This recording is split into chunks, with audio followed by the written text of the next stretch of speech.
Vegeta, what does the scouter say about his power level? It's over 9,000! What, 9,000? I'm gonna take a wild guess and say that at some point in your weeb career, you watched an anime, most certainly a battle shonen, that has at some point during its run introduced power levels. As exemplified by Best Guy Vegeta in the opening clip, power levels have been around for quite a while, and were initially popularized by Dragon Ball Z. Now, I don't want for the clickbaity title to actually end up being clickbait, so let's get right to explaining my not at all controversial opinion and why I believe that power levels are lazy writing. Now the fun part. Let's define power levels. Power levels are a numerical quantifier of someone's destructive and or defensive capabilities. That's the basic principle of it. Now, let me ask you, what do you think the purpose of power levels are? The typical answer would be something like, well, to showcase how strong someone is in relation to someone else in a clear and objective way. If we know that Nappa has a power level of 4,000 and Goku of over 9,000! Thank you, Vegeta. We know that Nappa's spine is about to end up in fewer pieces than Chaozu. Seems straightforward enough. Well, I don't think that's quite right. You see, while power levels are indeed a quick and easy way of contextualizing how strong someone is in relation to someone else, I don't think that is actually their primary purpose. Think back at when power levels were first introduced in a series you watched. Any series, really. Dragon Ball Z, Shaman King, The Seven Deadly Sins, and so on. What do all of them have in common? What was the actual purpose of introducing power levels in these series? Well, in my honest opinion, the answer is very simple. Hype! The main purpose of their introduction was to stir up hype in the readers.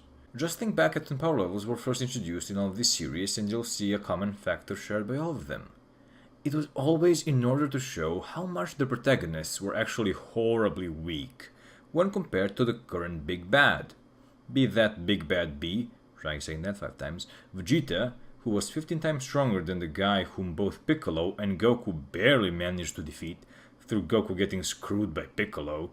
No, I meant literally. God. And Frieza, later on, with his 1 million power level and 3 transformations in case of Dragon Ball Z. Zeke, or Hao, and his Furyoku level, which couldn't even fit on Trey's Native American Nintendo in case of Shaman King, or any of the 10 commandments and their, I don't know, on average 10 to 15 times stronger power levels than that of the 7 deadly sins in the 7 deadly sins, at least initially. Until Escanor arrived and shined so brightly he burned the studio's budget, turning it into a hot mess for the last few episodes. I'm still salty about that. Even Yu Yu Hakusho suffers from this. But since the power classification used by Togashi doesn't meet the definition I'm using here, we can just ignore it. I think I've given enough examples to illustrate my point. An additional problem is that while power levels do indeed serve as easy and simple indicators of power relations, and can clearly show who's a Yamcha and who's a Beerus, this can also be done in various different, much more creative ways, which to be fair is more often than not the norm, thank God.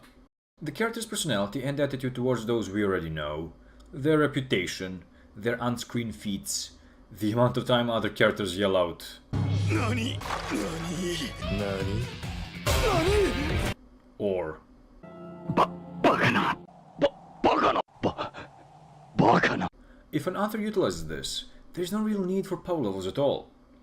The 7 Deadly Sins did this pretty well, more or less, and I honestly viewed the introduction of power levels later on as being obsolete, even if I personally didn't really care, as I was watching it to satisfy my craving for mindless battle shonen. The only reason power levels made an appearance at that point in the series was to hype up the audience, to show them just how much powerful these new foes actually were, and how much the protagonists were screwed. Which is basically code for time for some plot convenience and ass pulls, since most authors tend to exaggerate the power level of the big bad, and end up writing themselves into a corner, more often than not. The biggest issue here is that when power levels are added, they tend to be the sole focus when it comes to determining someone's fighting capability. Things like tactics, special abilities, fighting styles, techniques with special utility, they all pretty much just go out the window. all that matters is having more points than the other guy. Which is much less interesting when compared to, let's say, the many tactics and techniques used by characters in Dragon Ball prior to its transition to Z. Even Bleach, that had never introduced the concept of power levels proper, still in a certain way implemented this, with Aizen later on being able to resist Soifon's 2-hit kill ability, which had previously been established as absolute, simply because his swag level was so damn high, I guess. When the author starts breaking the rules they have themselves established, just to showcase how ungodly powerful someone is when a problem usually arises. But I'm getting off topic at this point, as that's more of a power scaling issue. Now, I'm not saying that these series are bad for doing this. However, most authors do decide to move away from power levels in some way, by either abandoning them completely, or working around them in some fashion, as they do make for a big constraint on the author's creative potential. A sentiment stated by Akira Toriyama himself once in an interview. So, in conclusion, while power levels are indeed an objective and easy way of contextualizing power relations, this is not actually their primary purpose, that being a quick and easy way to garner hype. The very fact that it is objective is also a big part of the problem, as it, more often than not, leads to altercations between characters being simplified to who has the bigger numbers, continual never-ending power-ups, and thus pulls that arise from authors adding one too many zeros to the main villain. As well as there existing other ways to showcase power relations without resorting to this, now ancient and creatively bankrupt concept, which has at this point become more of a trope or gimmick than anything else. Holy hell, I actually managed to make the video in time this week. Now that I'm thinking back on it, I don't think that this video is as controversial as I thought it would be initially, but maybe I'm wrong. I'm sure you'll tell me if I'm wrong. I have no doubts about that. But no, really, any form of criticism is appreciated. Especially the constructive kind. Oh, and I'm sorry if you could hear the humming of my PC in the background. I'm still trying to fix that, but I'm not sure how to do it. So if you have any advice about that, please tell me. In any case, I hope you enjoyed. As I said, feedback is always appreciated. And I'll see you in the next one. You see, while power levels are indeed a quick and...